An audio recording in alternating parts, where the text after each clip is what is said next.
So, of all the songs on Forever Howlong, like the one that shares the namesake of the album is probably the least easy to get into and the most difficult to enjoy, at least personally for me. And so, in this video, I have like four-ish questions I'd like to answer. So, the first bit is, why does it not feel like a May song? The second bit is, like, what are the goals of the song? The third bit is, what does it do to me as a listener? Actually, I might switch those two around. And the fourth is, how does like the music help accomplish the goals of the song, maybe lyrically? So the first bit is, why does it not feel like a May song? And if you listen to quite a bit of Black Country New Road, which I assume if you're here, like you do in general, because why else would you be watching a video on it? But you know that May tunes tend to be sort of fantastical. There's like witches, or there's ghosts, or there's like, I think there's swords and shields in for the cold country. And so it tends to be a little bit more fantastical, and I think that's why she gets compared to Joanna Newsom quite a bit. But this song, Forever Howlong, is not that. It's very realistic. It uses a lot of natural language. And in general, what this does to me as a listener is make me feel uncomfortable for two reasons. One, it's like the loneliest of voices on this album, like by a long shot. It's just May and the accordion often. And so as a listener, it makes me feel uncomfortable. Also, the fact that May seems to be going away from her preferred style of, sharing emotion or human experience or like writing tunes makes you a little bit uncomfortable and makes you feel like, oh, strange. So the first time you listen to Forever Howlong, at least me, I should say as a listener, I'm uncomfortable. I'm like, what are they trying to do here? And I'd rather get to the next song. So what seemed to be the goals of the song, the more you listen to it, maybe the more you warm up to it. It's like difficult to nudge into, but once you nudge into it, maybe you can start thinking about it. And so I think the goals of the song are to communicate, one, like the doldrums of like a winter blues. Like it just kind of sucks to be in winter. Today it's similarly gray in New York City. It's a little bit sad, and it feels just like a little bit depressing in general. You're not going to get your spirits up weather-wise. So it feels like it's trying to communicate the winter doldrums, as well as just like writer's block in general. I think it's trying to communicate what writer's block is like, especially for May as a songwriter, potentially. And then also doubt, which I think is common for a lot of writers. Just in general, I think this song is trying to communicate doubt, and maybe May doubting that the fantastical way that she writes songs is necessarily the correct way to communicate what she aims to communicate through music. And so now we get into like kind of the fun bit is, how is the song accomplishing these goals? So how is it communicating the doldrums of winter, as well as like what writer's block feels like, and maybe what it's like to doubt your music? And also the third bit is like searching for inspiration. I feel like the song is a lot of just searching for inspiration and really trying to find it. So we'll play some of the tunes. So lyrically, I would like to start by saying uncurtain is a great way to start a song. So the song starts with uncurtaining the day. It ends with curtaining the day, which we'll eventually get to. But it's basically just May going through a winter day. So the first bit is the mulch. And musically, it's just accordion voice. And then you can hear throughout the whole song, like a lot of instruments try to join up with May's voice, but it never quite works. Like it always feels like they're reaching for inspiration and just like never fully comes through. And so the first bit is the mulch, and, she imagines herself slipping, hitting her head, and then bleeding out into the mulch. And the flute kind of flirts with coming in, but you can hear it like retreat. Okay, so here it is. Out for a walk, I imagine 3 times slipping on the wet leaves, and the blood rushing out from the cracks in my head, then merge with the red and amber mulch. The next bit is the dog, and the dog is like guitar and flute are flirting with like joining the voice in the accordion, but it never happens, and you can listen to it here. The hesitating silence,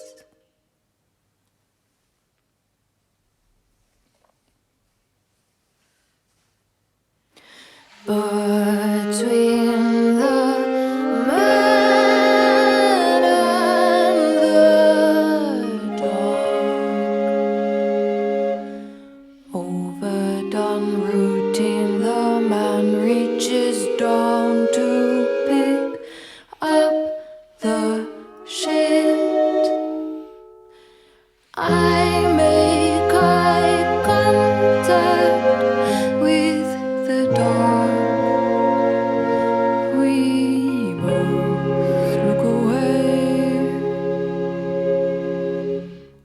And then the third time this happens, where the music sort of flirt that they're going to join along with May, and the accordion is when she gets home and talks about playing the piano. And I think this is probably the most obvious example of, oh shit, like I have writer's block, I can't write this song, because she plays the piano and it's this cool like old Western sounding piano. But yeah, you can listen to it quickly for yourself. I am back home now. I move my fingers on the piano keys.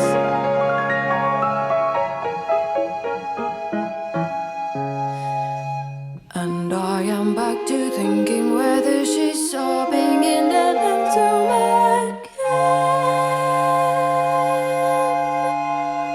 And then we get to Beans, which feels like, you know, the first time that the inspiration might come through. The pace picks up a little bit. We get the banjo and we get the flute, and like the pace builds up. We talk about the gut microbiome, and then we like lose the pace. And then, you know, I'll play it quick. I shall boil some beans. I should get my vitamin B.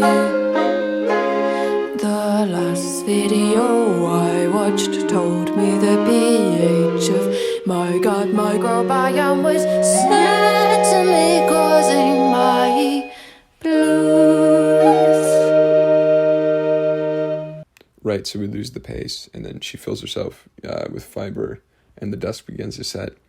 And then finally, after like 4 failed attempts, we get like the moment of inspiration, and it comes when May is like looking out, or our character, maybe not May, but it feels the most realistic that it's probably May, is like looking out the window, and she sees like this old man watching TV, and the old man like watching TV, like the glow of the screen captures something in her, and like inspiration strikes, and we get all the instruments coming in, and it's just like this beautiful moment after like being withheld. I talked last time sort of about Georgia withholding, you know, the mystery of what happens post, you know, horse killing. And like the cool thing about this is it feels like all 6 of them withholding the musical moment you desperately want to happen for like the first 3-ish minutes. Anyways, here's the moment. The old man across the street, the clinical glow from your window. Why don't you get up and run? It looks like a tiny UFO is trying to land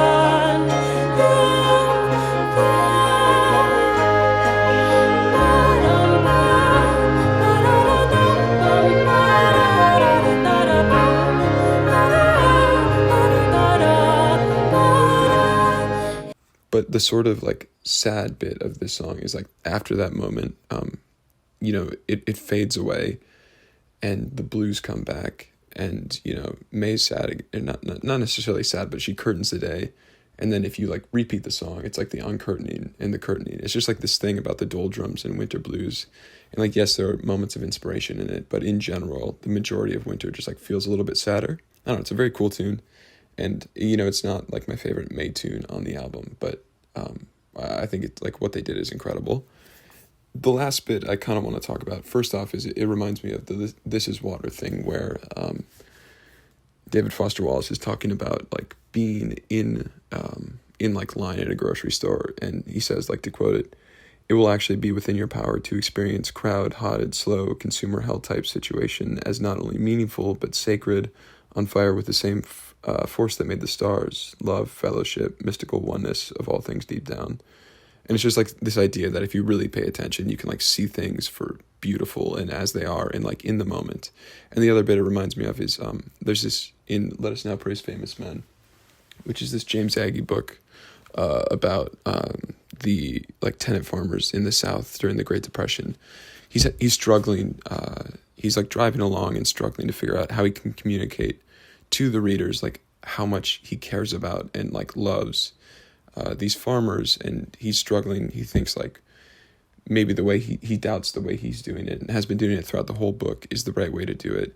And he thinks like realism in natural language is also not the right way to do it. And I just think it must be a writer thing, or, you know, whether it be music or books or whatever. And I think that May is trying to communicate that idea as well as like James Agee does. So I'll read like one thing, and this is the end of the video. So James Agee says, plain objects in atmosphere have a sufficient intrinsic beauty and stature that it might be well if the describer became more rather than less shameless, just like about describing things as they are. Yeah, but he still struggles. It's a great book. I'd recommend reading it. All right, cool. Have a good one.